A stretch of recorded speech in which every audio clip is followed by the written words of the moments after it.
बहु बंधन में बांधिया एक बेचारा जीव, और केवल छूटे आपने जो न छुड़ाए बीव।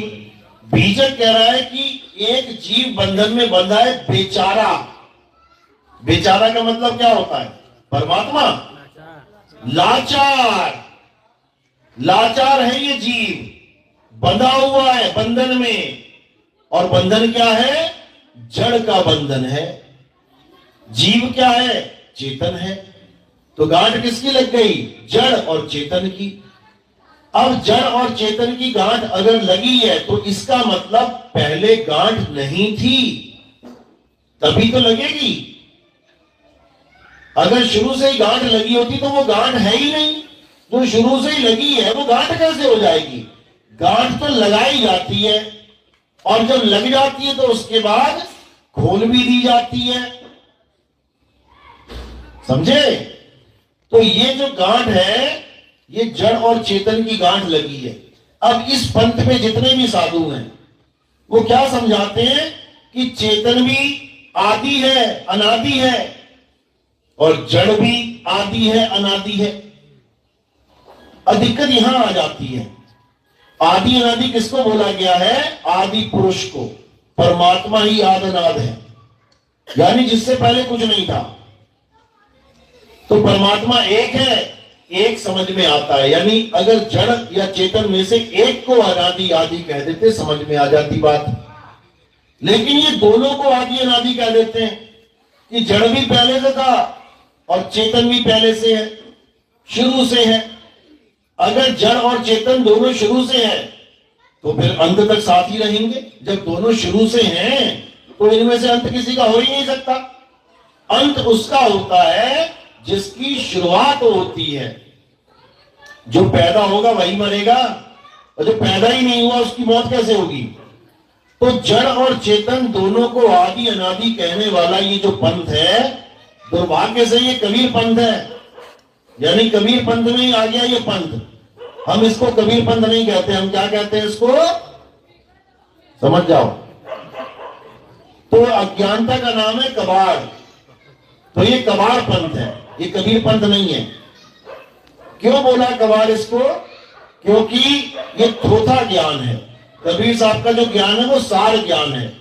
कबीर साहब जड़ और चेतन में से सार असार का भेद कर देते हैं, लेकिन ये उसका भेद नहीं कर पाए, परख नहीं कर पाए, इसलिए इन्होंने थोथे को भी अपना लिया। कबीर साहब कहते हैं सतगुरु ऐसा चाहिए जैसा सूप सुहाए, और सार सार तो गही रहे, थोथा दे उड़ाए। अब उड़ाओगे कैसे? जब तुमने उसको आदि अनादि मान लिया तो उड़ाओगे कैसे? वो तुम्हारे पास ही रहेगा। उड़ाने का मतलब होता है खत्म कर देना, खत्म, खात्मा, यानी वो रहे ही ना, तभी तो उड़ाओगे। और उड़ा के फिर वहीं धर लिया तो उड़ाने का फायदा क्या? आप छलनी चलाते हो, आटा छानते हो, अलग अलग कर लेते हो ना। अलग अलग करने के बाद दोनों को फिर मिक्स करके रोटी बना दी तो चलने की जरूरत क्या थी? इसीलिए कबीर साहब इन लोग को समझा रहे हैं, इन्हीं लोग को समझा रहे हैं बीजक में। भाई रे दो जगदीश कहां से आया, और कहो कौन बौराया। और ये पढ़ भी रहे हैं इस वाणी को। भाई रे दो जगदीश कहां से आया, यानी दो सत्ताएं आदि अनादि कैसे हो गई, और भगा भी रहे हैं। इतना दुर्भाग्य है इस जीव का कि कबीर साहब की अनमोल वाणी को पढ़ने के बाद भी समझ नहीं पा रहा कि आखिर में बोल क्या रहा हूं। अब कबीर साहब ने इसी बीजक में जीव अवस्था का खंडन किया है कि जीव बिना शब्द के तेरी मुक्ति नहीं हो सकती। क्या बोल रहे हैं? बीजक बतावे वित्त को जो दिन गुप्ता होए, और ऐसा शब्द बता जीव को बूझे बिरला कोई। अब कबीर साहब ने जो बीजक नाम रखा इस ग्रंथ का, बीजक का मतलब क्या होता है? बीज नहीं होता। बीजक का मतलब होता है गुप्त धन को खोजने वाला यंत्र। कई लोग सोना खोजते हैं, एक रॉड सी पकड़ी होती है हाथ में, आगे गोल सा पॉइंट होता है, उसको खोजते खोजते देखते हैं कि जहां भी सोना होता है वहां वो बजने लग जाता है, टी टी टी टी। अब जमीन के नीचे सोना है, लेकिन हाथ में बीजक है, यंत्र है, तो गुप्त धन मिल जाएगा। तो कहते हैं बीजक बतावे वित्त को, जो धन गुप्ता होए, ऐसा शब्द बता जीव को, बूझे बिरला कोई। यानी इस जीव की मुक्ति कैसे होगी? ऐसा शब्द बता जीव को।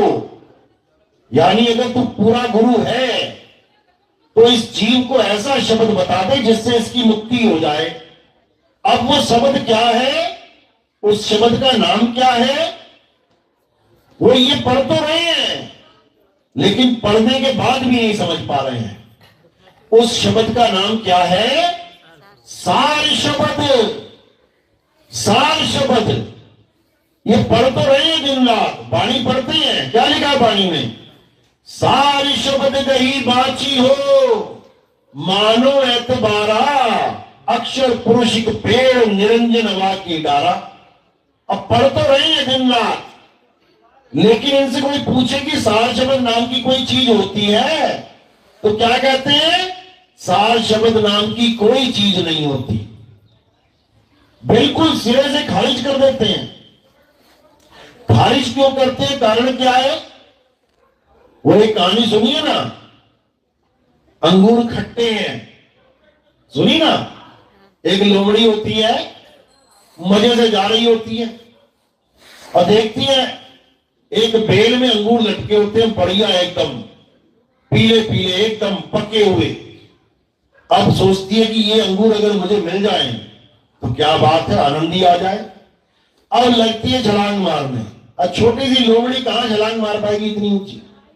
एक मारती है, दो मारती है, 50 मारती है, 100 मारती है, थक जाती है, फिर चल पड़ती है वहां से और क्या कहती है? अंगूर खट्टे हैं। क्यों कहती है? कारण क्या है? क्या कारण है? क्योंकि अपने मन को समझाना है। मन को समझाना नहीं तो सोने नहीं देगा ये। जैसे मदन साहब को सोने नहीं दिया इसने। मदन साहब अष्टांग योग सिद्ध थे, अष्टांग योग सिद्ध। ये ध्यान समाधि समाधि सब करके छोड़ चुके थे, वो खत्म था खेल, सिद्ध हो चुके थे।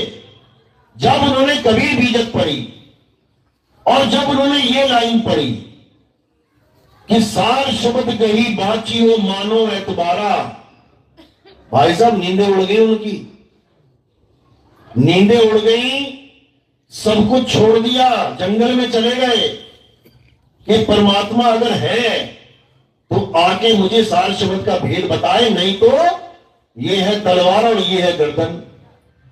आज भी खरौना आश्रम में वो तलवार पड़ी हुई है जो मदन साहब अपनी गर्दन पे रख चुके थे काटने के लिए। 7 दिन तक आंख बंद करके बैठ गए कि परमात्मा आए और मुझे सार शब्द का ज्ञान बताए।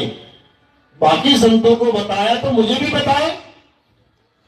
अटल भक्ति करी, 7 दिन तक उठे नहीं, और जब उठे तो रख दी गर्दन पे तलवार कि परमात्मा नाम की कोई चीज नहीं है। तो जब तलवार रख दी तो कबीर साहब आए वहां पे और उनको ज्ञान, सार शब्द का ज्ञान समझाया। ये वाणी कहां दर्ज है जो उनकी आपस में बात हुई? ये बड़ैया गद्दी से एक ग्रंथ प्रकाशित है, सन 1986 में ये प्रकाशित हुआ था। ग्रंथ का नाम है अभिनंदन। ग्रंथ का नाम अभिनंदन क्यों रखा गया? अभिनंदन का मतलब होता है स्वागतम, यानी उस ज्ञान के स्वागत के लिए इस ग्रंथ का नाम अभिनंदन ग्रंथ रखा गया, जो ज्ञान पूरे विश्व को जगाने के लिए एक दिन आएगा। इसलिए उस ग्रंथ का नाम कोई कबीर वाणी या कबीर ज्ञान या कबीर ये या कबीर वो ना रख के क्या रखा गया? अभिनंदन। ये उस ज्ञान का अभिनंदन है। उस अभिनंदन ग्रंथ में कबीर साहब और मदन साहब की वार्ता है। जिसमें कबीर साहब मदन साहिब को सार शब्द का पूरा ज्ञान समझा रहे हैं और बता रहे हैं कि मदन, इस सार शब्द के बिना एक भी जीव बचने वाला नहीं है।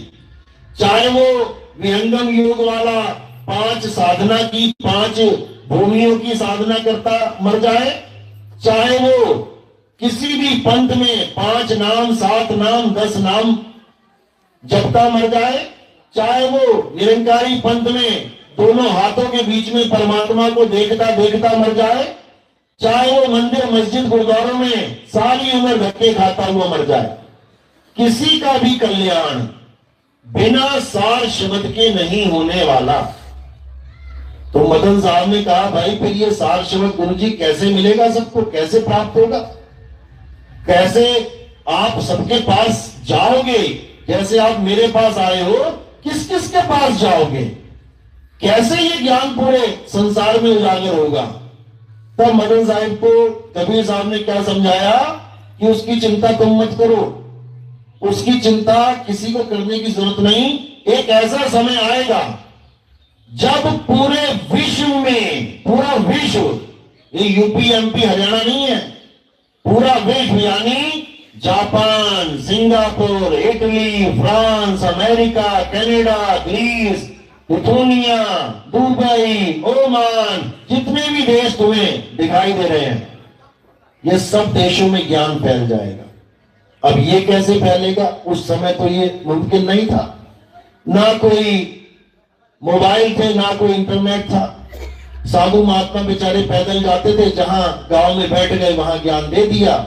जो नहीं गांव तक पहुंच पाया, भले पड़ोसी गांव का क्यों ना हो, उसको नहीं मिलेगा, आगे बढ़ गए।